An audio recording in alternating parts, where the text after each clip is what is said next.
قرآن کریم د حیرانونکو معجزو څخه ډک دی، که هغه ساینس وي، تاریخ وي، کهکشانونه وي یا ریاضیات وي.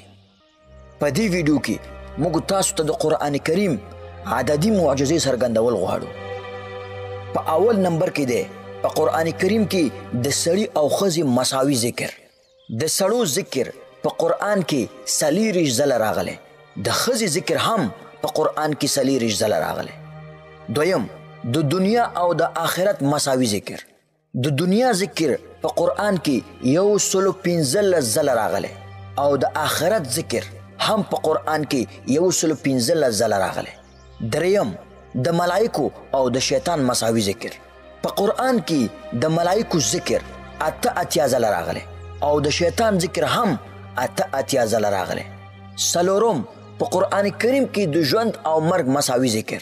د ژوند ذکر په قرآن کریم کې 115 ځله راغلی. همدغه رنګې د مرګ ذکر هم په قرآن کریم کې 115 ځله راغلی.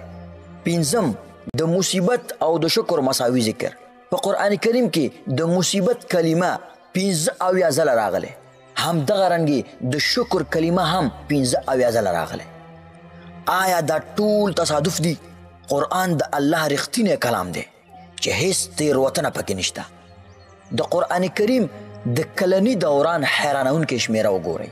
په قرآن کې د میاشت ذکر 12 ځله راغلی چې په کال کې موږ 12 میاشتې لرو. په قرآن کې د ورځو ذکر 365 ځله راغلی چې په کال کې موږ هم 365 ورځې لرو. د ځمکې او د سمندر دقیق معلومات قرآن موږ ته راښیي. په دنیا کې څومره اوبه دي او څومره وچه ده، د دې دقیق معلومات قرآن موږ ته راښیي. د سمندر ذکر په قرآن کې 32 ځله راغلی. د ځمکې ذکر په قرآن کې 14 ځله راغلی. 32 جمع 14 مساوي 45. ساینس څه وایي؟ 1.1% د ځمکې سطح سمندر دی. 28.8% د ځمکې برخه وچه ده. که موږ 32 چې په قرآن کې د سمندر کلمې ذکر شوی دا تقسیم کو په 45 باندې، ضرب کو په 100 باندې، نو مساوي نتیجه به موږ ته راوځي 1.1%. او که موږ 14 چې د ځمکې ذکر دی په قرآن کې تقسیم کو په 45 باندې، ضرب کو په 100 باندې، مساوي کېږي 28.8%.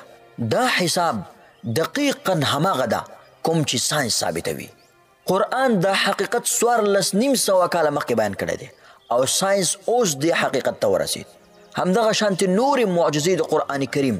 په قرآن کریم کې د نهي آیاتونه زر دي.